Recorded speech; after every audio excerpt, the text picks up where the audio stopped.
Well, good evening, good people. Mark Holmes here, and as always, I want to say thank you all for watching, commenting, subscribing, and being part of the Joe Boo Sports Report. Without you guys, as well as you ladies, you know that this literally does not work. Hope everybody's having a great day. It's Wednesday, excuse me, Wednesday. My God, it is Saturday, and I actually am really concerned. Um, Central Virginia, Central Virginia. Now, I can only talk about my own experience and everything else. And as far north as Central Virginia, um, flooding minor in comparison to what's gone on in Carolina, in Georgia, in Florida.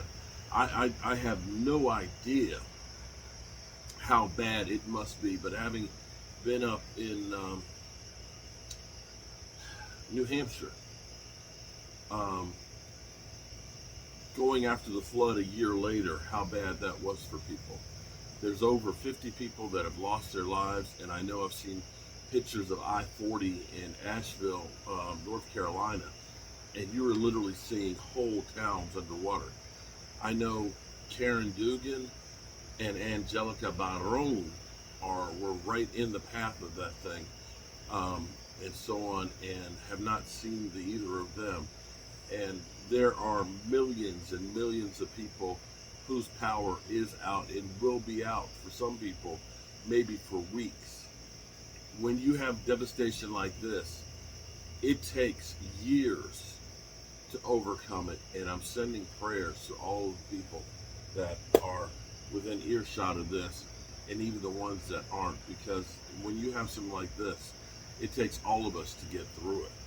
So, Angelica, I hope you're okay. Karen Dugan, I hope you're okay. Anybody else who is a follower or not, I hope all of you guys are okay and get to be whole again. It is the middle of week number 4. Tomorrow, we've got no Cowboys football. We can actually kick back, relax, and watch everybody else. Um, Listening to everybody, like my man Wade. Wade is turned into, I'm gonna call him Slep Rock. Some of you are too young to know what Slep Rock is, but look up Slep Rock from the Flintstones. He was like the bad luck guy who was always just saying, "Woe is me, oh woe is me." That just feels like Wade right now, because he feels like we're in purgatory because we're good enough to win some games, but not good enough to win it all. I wish I knew what goes on in Jerry Jones and Stephen Jones's head, because I sit here right now and I say, when I look at the landscape right now, the Lions, it's still early to make calls on where you need to be. Now, you all know my whole thing of breaking season into quarters, okay? You want to look at saying you got to get 10 wins. And it was a lot easier when there was only 16 games, but now you kind of have a bonus game. But the way I look at it is, you need to be in 4 of those quarters, which are 4 games, 2-2. In 2 of those, you need to be 3-1. If you do that, then you're going to have 10 wins, and chances are you'll be in the playoffs. And then, of course, you got the other game, the 17th game, which is kind of like a bonus game, or most of the time when teams are clinched, they're not worried about that game.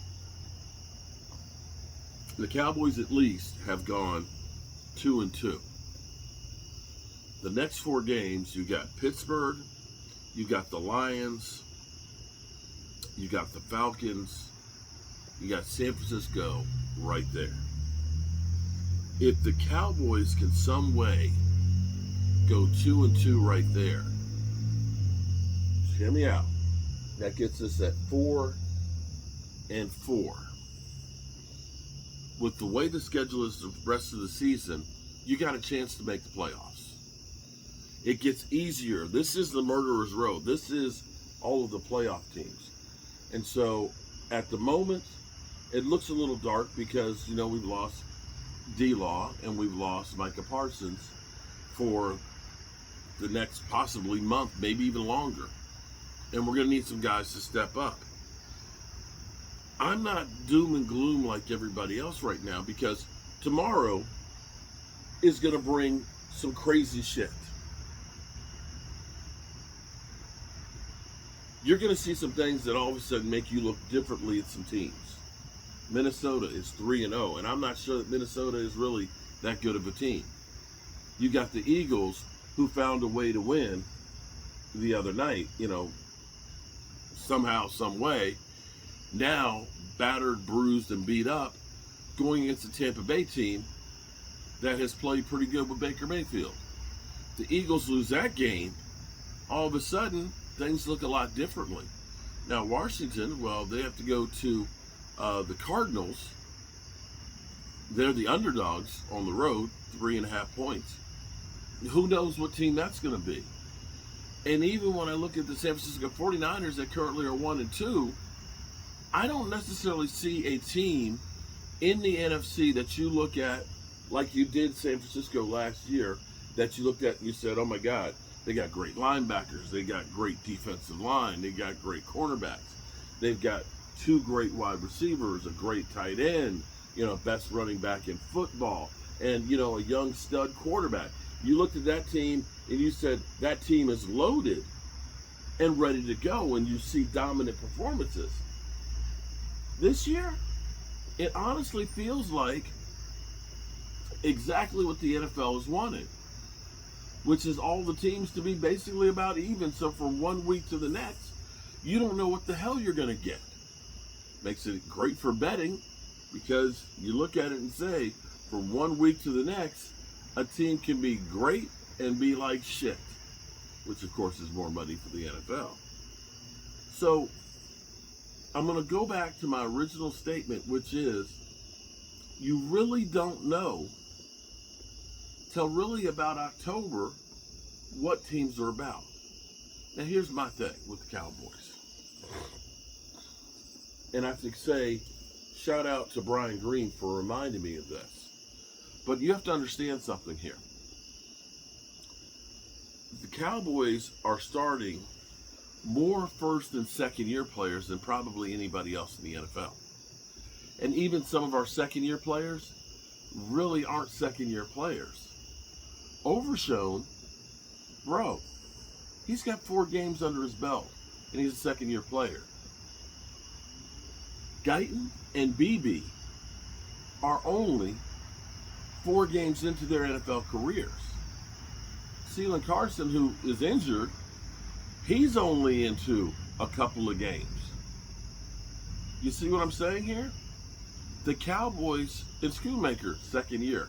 And he didn't play much last year because he was mostly injured. So this team is young. And they're still learning the system with the new defensive coordinator. And finding their way. Jalen Tolbert's another one who hasn't had much time. Jalen Brooks, another one. So you have to be a little bit patient for these guys to get warmed up and started. Mozzie, another one. I feel like chances are this team gets better just because of the natural maturation of the young players as the season goes on.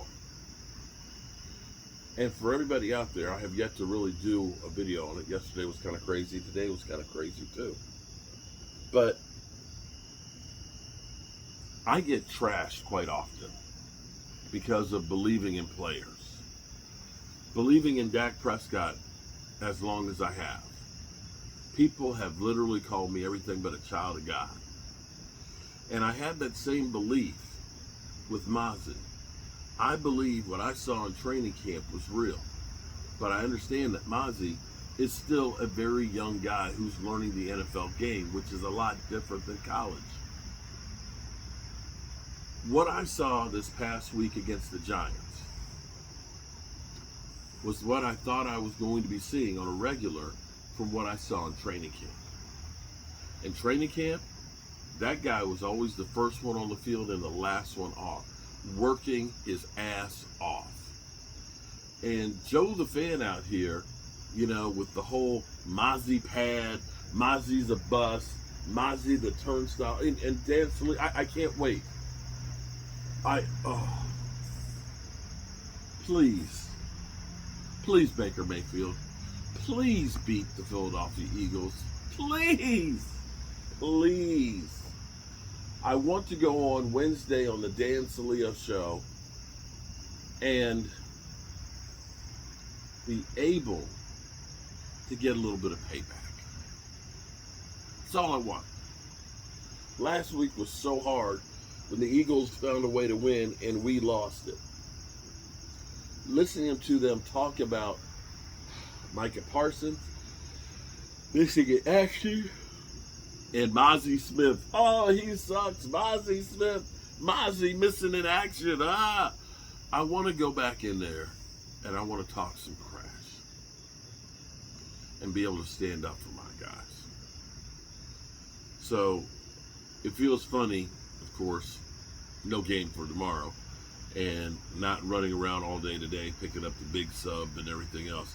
I'll be live streaming the games tomorrow because these are all important for the Cowboys as well. What happens with all these other teams? But it's not the same when the Cowboys don't play. But remember, there's 17 opportunities to prove that you are one of those teams that have the right to challenge for that Super Bowl. We need to stop talking about what happens in the playoffs, and first, we have to get ourselves in a position to be in the playoffs, and then we can deal with that then. And that's all I have to say about that.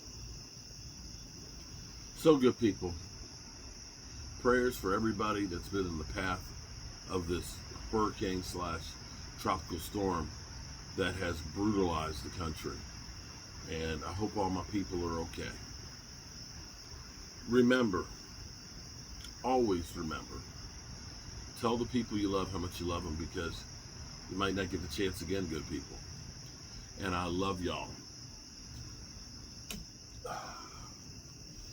Whew. God willing, we'll all see each other tomorrow. Peace out.